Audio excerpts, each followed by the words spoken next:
Good afternoon, Diamond Girls Rock podcast listeners. Such a wonderful and beautiful day that it is. I am glad to be back once again. Another week. God has been good to all of us. And today, we are celebrating. Today is March 3rd. We are celebrating Women's History Month. March is Women's History Month. And I have brought back, some of you have asked and requested to hear once again Mrs. Lossie Pearson. And I have brought Mrs. Pearson back again for all those who requested for her to come back. Welcome back, Mrs. Pearson. Welcome back. Good evening. How are you today?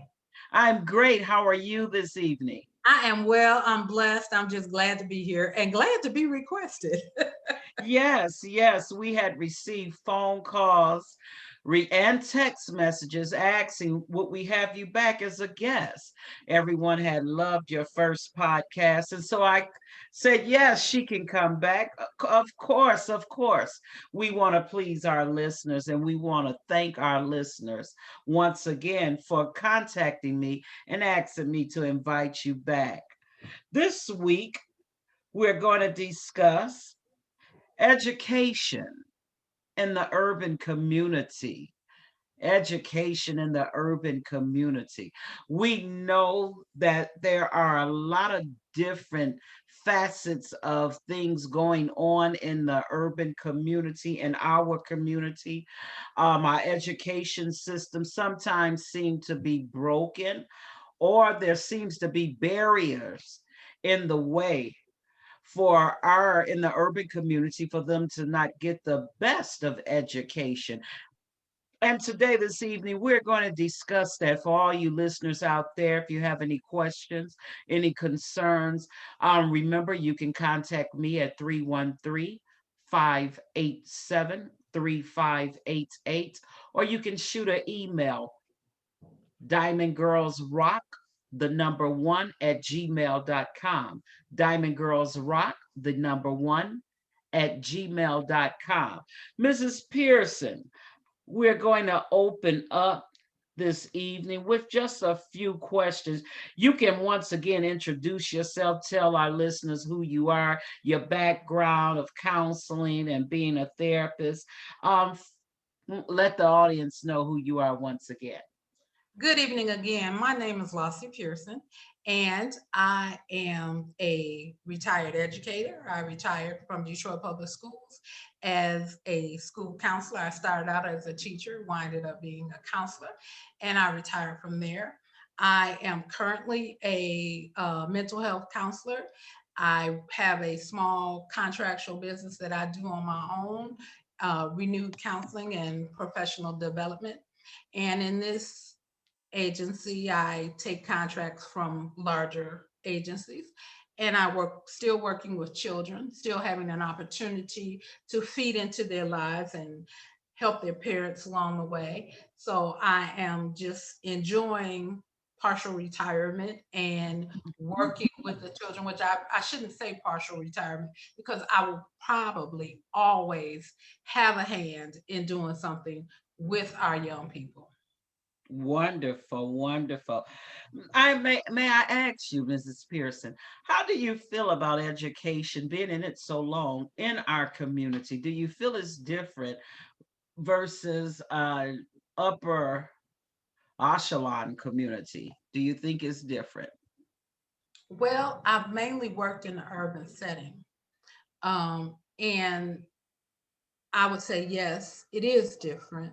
It is different in that many times the young people are not afforded some of the things that they have in other districts. For instance, when the pandemic hit and our young people needed to work at home, many of them did not have the technology necessary via its laptop, desktop, whatever, or if they had it, they didn't have cable. There were so many things that they just didn't have So many to help barriers. them to exactly so many barriers that they didn't have that kind of held them back. And even at that, they some of the children still don't have the internet, and that's why I think many of them go to school and participate in a learning center. Many of our children did not have, because their parents had to work, they didn't have anyone to encourage them along the way. And we have wonderful kids, we have great kids, but they are just that. They are children, and they may not see the need to be on task at all times if no one is sitting there encouraging them to be. So we face a lot of barriers like that that often hold our children back. Okay. Yes, we do face a lot of barriers that hold our children back. How do you feel our children are performing on a performance level with testing versus their peers? Many of our children are doing well because some people are just test takers. You can give them a test Hmm. and they're going to pass it. Others who are not test takers, are not accustomed to taking tests, they don't do quite as well, Hmm. especially if they come and they are not prepared. Right. And by prepared, I mean it could be not only just um, academically prepared, but emotionally prepared, uh, mentally prepared. Sometimes things happen in the night that makes them not be able to function the next day. Yes, and that's the thing that we don't understand, or many probably don't understand, is the things that happen at home during the night that stops the learning and the progression of our children. How can we assist our parents in our urban communities with educating their children? I'm thinking that when you say we, you're talking about the community, the The village. community as a whole, yes. Yes, How can the community? we have to remember that they're not your children, they're our children. That's the first thing. Hmm. And every child is my responsibility. Oftentimes, I talk to children in the practice and I say to them, oh, just talk to me like I'm your grandmother, because in many cases, I feel like I am a surrogate grandmother. They're not mine per se, but they are mine. And that's the first thing that we have to remember, that it is a responsibility for all of us.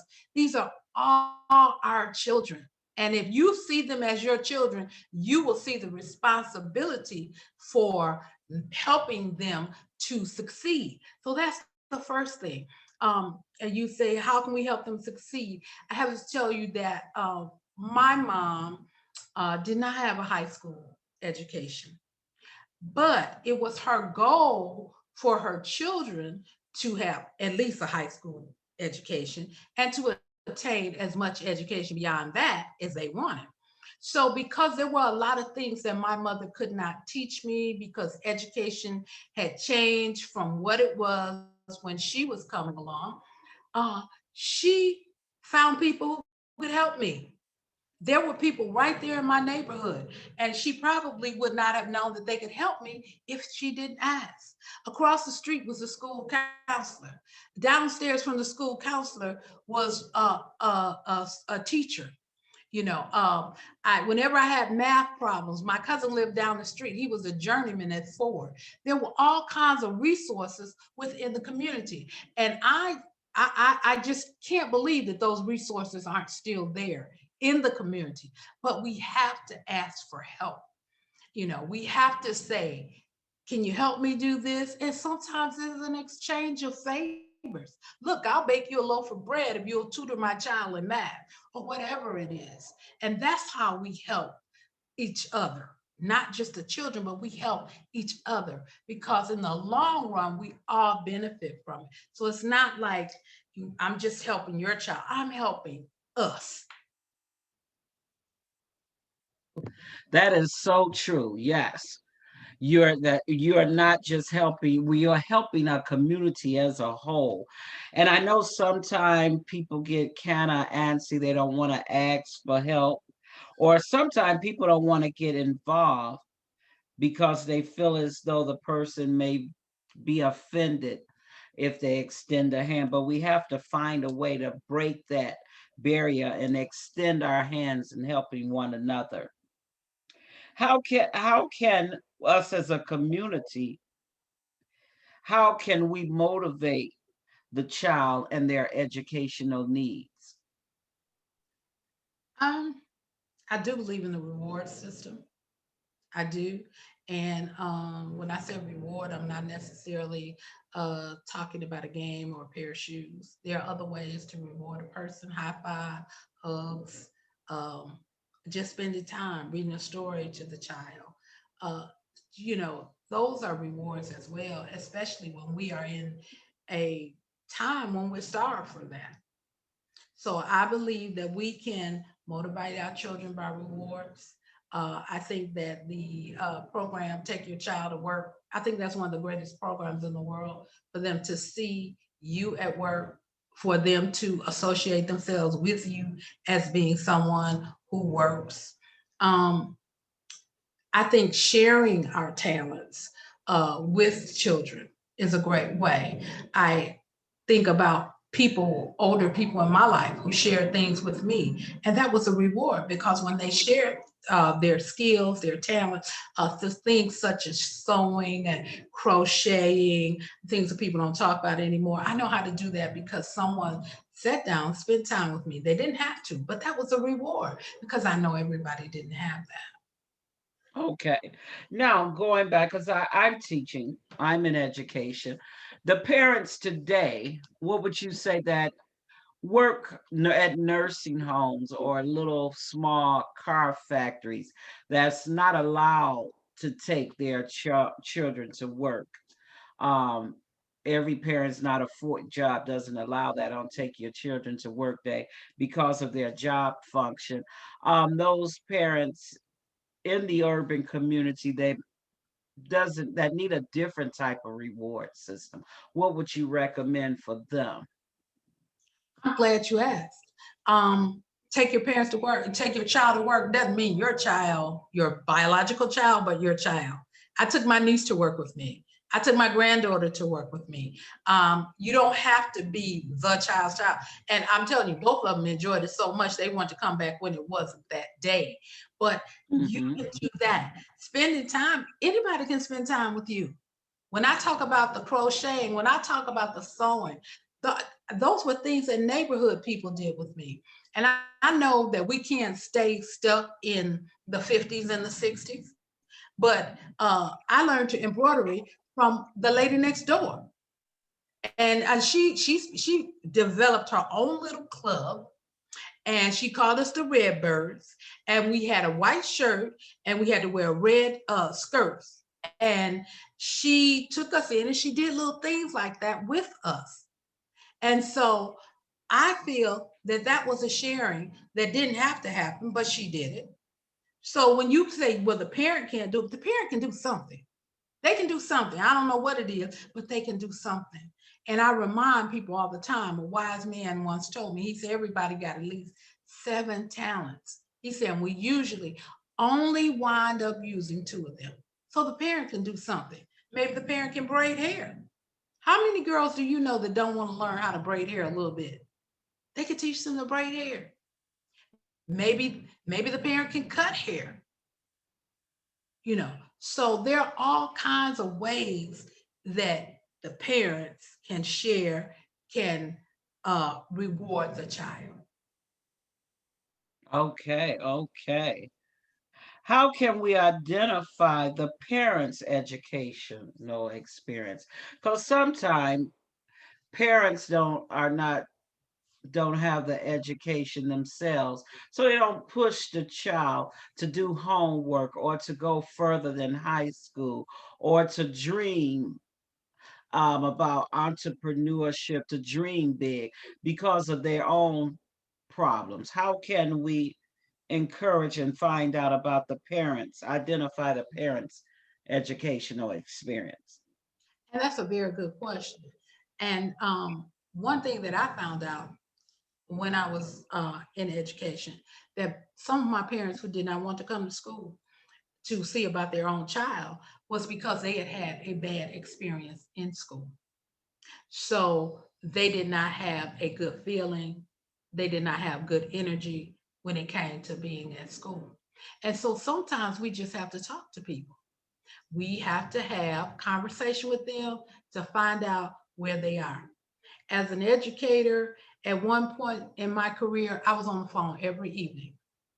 Say I would call 10 parents, and I stop there. Next night I pick up at 11 and I call them.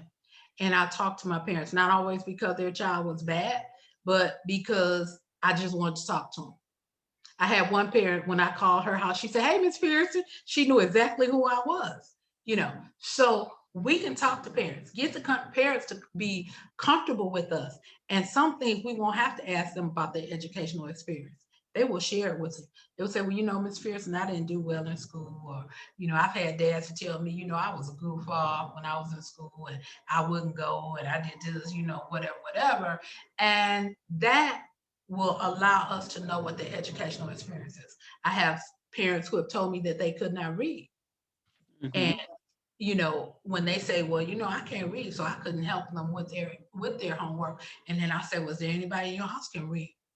And oftentimes there's an older sister or brother who can read and who will read with the younger sibling.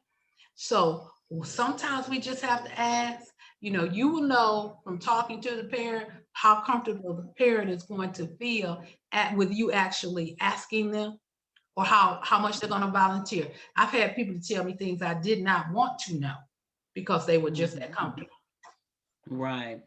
So with helping the parent in the community today, in most urban communities, the parent is working this 12-hour job, kid at home most afternoons by themselves until the parent come home late in the night.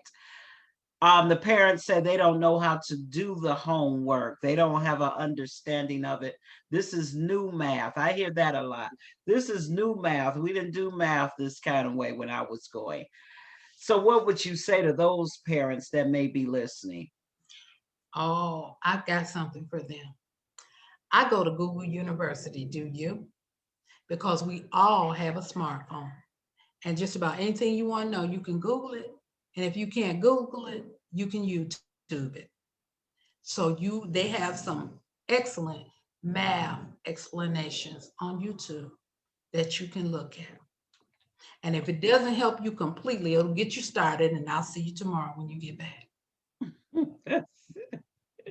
All right, all right. Now we're going to go into how can we motivate the parents in knowing how important their child's education is, their child's future. Do you think when you were in school that you see a lot of motivated parents that attended parent teacher conference or LSCO meetings or PTA meetings? It just depends on where you landed that day. If you look at what they used to call the premier schools, and a lot of that has changed now because they've closed so many schools. But if you look at what they were referring to as the premier schools, the schools where you had to apply and things like that, you would have more parents at your LSCO meeting.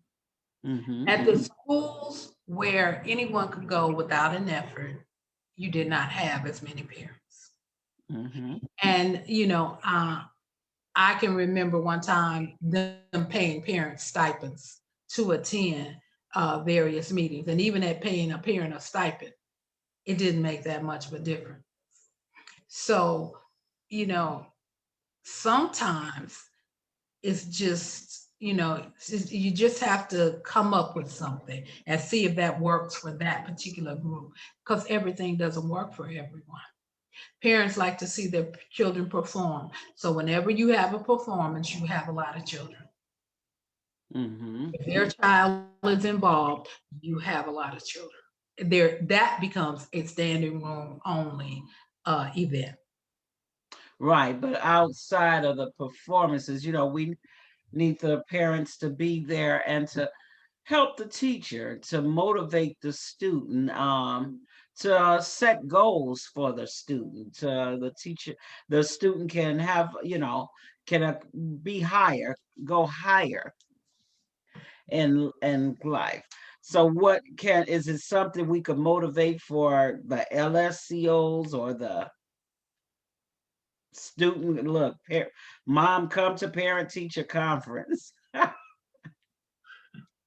And once again, I go back to, it just depends on the climate of where you are. I have been at schools where they had to set a timer for parent teachers conference because there were so many parents and they want to know so much about their children.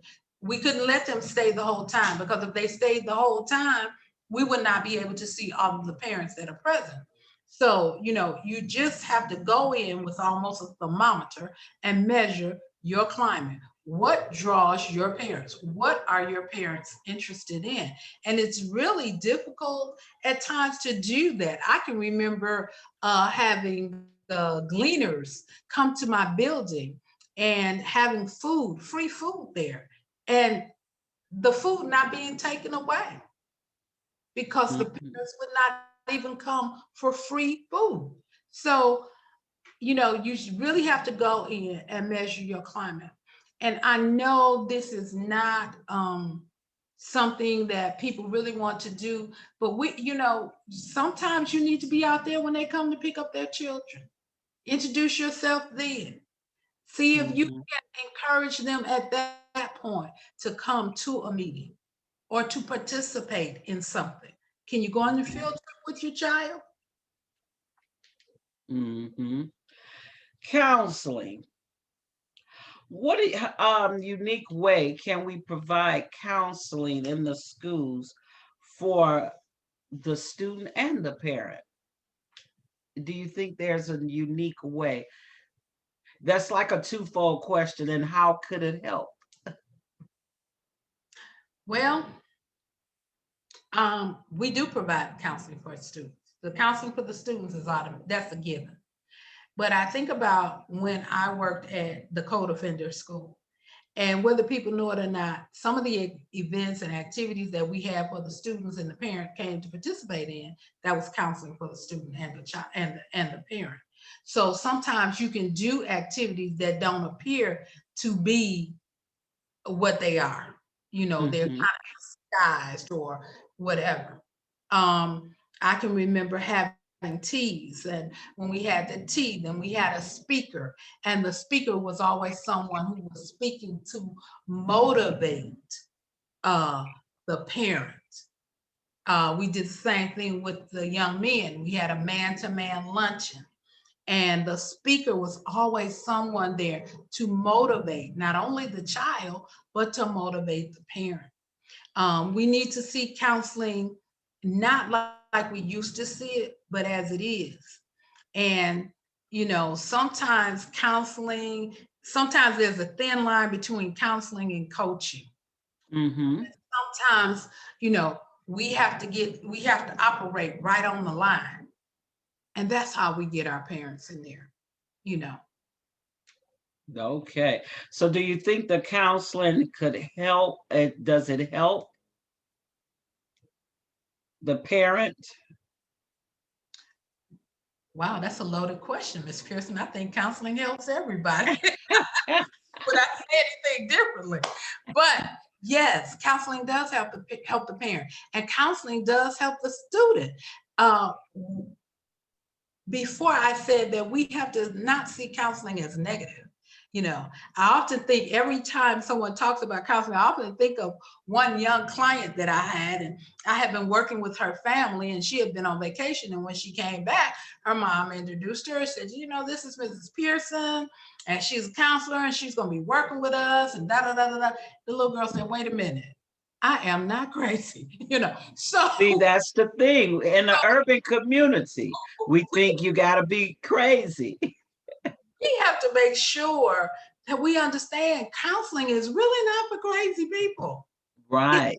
anyone who needs help, anyone who needs decision making, anyone who just needs someone to talk to. Sometimes we get tired of talking to ourselves and we want to talk to somebody else. We want to be Hmm. somebody else.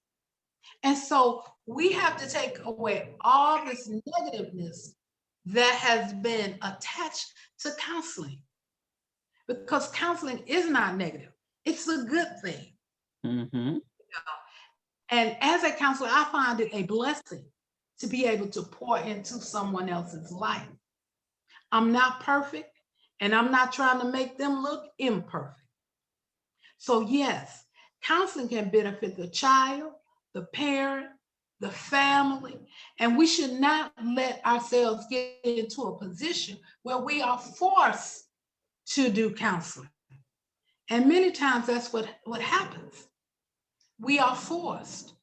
So we need to see it as a good thing. See the counselor as a mediator, somebody that's going to help us get a conversation started. So, yes, I do think that counseling is beneficial for the child, the parent, the cat, the dog, everybody. So, what do you think will help in the urban community far as education? What are some things that we can change to do a few improvements to make education better for our community? I think that there's not a whole lot we can change, but I think we can change the outcome. But I think we have a lot of things already in place.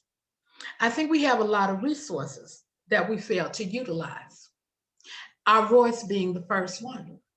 Because when we feel that our children are getting a substandard education, that's the time for us to show up at LSCO meeting. That's the time for us to be at the board meeting. So our voice is a great resource. Mm-hmm. And I don't mean show up, cussing them out and stuff, but I mean an appropriate presenting of your problem. I think that many communities have tutoring. I know that my church has tutoring for young people. And in fact, my church is right across the street from a school. And what happens is that when the kids get out of school, someone goes over, they walk them across the street to the church, and they have a snack and they do their tutoring. Of course, during the pandemic, we haven't done that, but I heard one of the ministers at my church say he was going to look into doing virtual tutoring so that our children would still have the support that they needed. So I think right there within that community, we have tutoring. Mm-hmm. I think that, as I said myself, there are a lot of resources right in your own community that you can utilize. You know, if you gotta, go and sit with your child while they are tutored, maybe by an older high school neighbor, and you sit with the mom while the child sits with the other child, whatever, because you do have to watch your children. But if that's what you have to do, that's what you have to do. In many cases, there are resources right in your own home that you can utilize. So I think we need to utilize the resources that are there. So, what do you think? Far as our kids have been learning virtually. So, how do you think that has impacted their education over the past? It's been a year now. For some children, it has not been good. For some, they have done quite well. I spoke to a lady today and she said her son did really well. She said, but that's because he likes to be on the computer. Um, my granddaughter took classes on online. She did well. My husband, when he went to the university, he took classes online. He did well. I took classes online and I went to sleep. So I'm just saying it depends on the person. Online, because I'm more of a touchy, feely, in touch with people, it's not the best way for me to do classes. But for some people, it works. And for some children, it has been a horrible disservice. I heard of one lady having, she was doing something like pods, teaching pods, and she had maybe 5, no more than 10 kids come to her house every day. and they did their homework online, but they did it at her house online while their parents were in school. And in doing that, they had someone there if they had a question to answer the question. They had someone to make sure that they stayed focused, because many times the teacher is teaching online and the kids are distracted by something that may be within that environment. So now that the kids are going back, and depending on how they're going back, I've spoken to people who said they have a hybrid program, so their children are only going on Tuesdays and Thursdays. I've spoken to other people who have said, all kinds of what's their children not going back at all. They're still going to remain out. So Mhm. has it been a disservice for some? Yes. And for some, not so much. And we didn't have time to test our children to see, okay, let me see how you take this test. Okay, you'll be a good person for virtual. Okay, you'll be a good person for face. We didn't have that opportunity, to do that, because the pandemic just didn't allow for that. We just had to do what we had to do. And so I think that for many of the kids who have fallen behind, um, we've just got to put some extra time in with them, maybe in summer school, or you know or something like that. I'm not going to suggest extended day, because as it is, some children don't last for the 7.5 hours that they're attending now. So, but we've got to just put some extra energy behind those children. So what about those children? Because they were doing research, and Senator Clyburn out of North Carolina, I think he's out of North Carolina, had said that urban kids, after his study, would be a year or two behind their counterparts. What is your take on that? That urban city kids, he said they were already behind before the pandemic. Now this will place them a year or two behind their counterparts. And he said it won't show until they probably get into college. I think that there could be a lot of truth in that, but I don't think it was all related to the pandemic. Mm-hmm. I think it was related to other conditions as well. Right, other conditions. So how can we, what you say, we work with our babies? Because some of those babies are lawyers, doctors, news reporters, entrepreneurs. How can we work with our babies to put them where they're competitive with their counterparts? Some people need hands on. And I think that it can't be just all about the books. We've got to pull from their creative side. And that will energize them to push themselves even more. Instead of, I know there's a lot of teaching to the test to get the children to pass the test. But the test is just one indicator of what you are. It is Yes. everything that you are. And so I think it is necessary to work with the creative side of the child. One of the things that I enjoyed doing with my students was to do projects. And I don't know who enjoyed them more, the students or me, because I was always impressed about the things that they came up with. And they really did come up with them, because when you ask them to explain it, they could explain it quite well, because they Mm-hmm. interested in whatever it was that they did. Um, so I think that we have to pull from their creative side, and that will encourage them to work more. That will encourage them to work harder. If you're interested in something, that's what you're going to do. And I know that to be true because I look at the children and how they play games. My grandsons play the games. They play Minecraft and Roblox, and you know, uh, And NBA 2K. I don't know, they use their math skills to tell you how much what is the word they call it? I can't think. But anyway, the money that you buy the stuff with, okay? Not the currency, the game currency.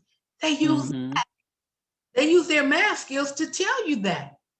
So you can't tell me this child does not have any mathematical intellect, because they do, and they use it for what they want. you know. So we have to pull from the creative side. I have people that I have met who have not graduated from high school, and I know this sounds unreal. They have GEDs, but put them in front of a computer and they can tell you how to do everything. Everything, because that's where their interest is. So we have to pull that in. We got to find out if you think that person is a doctor, then begin to let them do some science things. You know, begin to give them assignments that'll revolve around science. If a person is a writer, allow them to write, to explain everything in writing, in addition to what they're already doing. And see, they won't see it as an addition because that's what they like to do. So I Mm-hmm. think we are charged to pull from their creative side. When you go when you have your children at home, let's just say that your child is a baker, okay, loves to bake. Some kids love to bake cookies and things like that. Allow them to do all the work. Allow them to use their math skills in those fractions. You think they can't figure that out? They can't figure the fractions out on their paper. But I bet you they can come up with a fourth a cup, a half a cup, a teaspoon. I bet you they can figure that out because that's something that they want. And if they get it wrong the first time, they'll get it right the next time because they know it didn't taste good. So we must challenge them, pull from their creative side. Right. Well, Ms. Pearson, we thank you once again. We thank you for coming on. We thank you for sharing so much knowledge with us this afternoon. If any of our listeners would like to contact you, would you give them your website or your email? How can whatever to contact you, your contact information? You can contact me by phone. That is area code 313-682-9071. 313-682-9071. Yes, and if any of our parents that's listening want to contact her to get some of those ideas, her creative juices flowing with you, or want counseling, once again, give them the number where they can call. 313-682-9071. 313-682-9071. And remember, Diamond Girls, that she has over 25 years experience with working with children. She has experience in teaching, also being a counselor, and she still works as a counselor. So you will be in great hands. She will provide you with great information and great resources to build you. She's there to build you up. Remember that counseling is there to build you up, to make you stronger, to help you get to the next level. So if you or your child need that, don't be afraid to reach out to her. Don't be afraid to talk to her. Don't be afraid to contact her and call. That's what she's here for. Once again, Miss Pearson, we thank you for joining us again on Diamond Girls Rock podcast. We thank you for taking time out. We thank our listeners. Once again, I'm Pat Pearson, your host. This is your Diamond Girls Rock podcast. And until next week, be safe and enjoy your weekend. Bye bye. Bye-bye.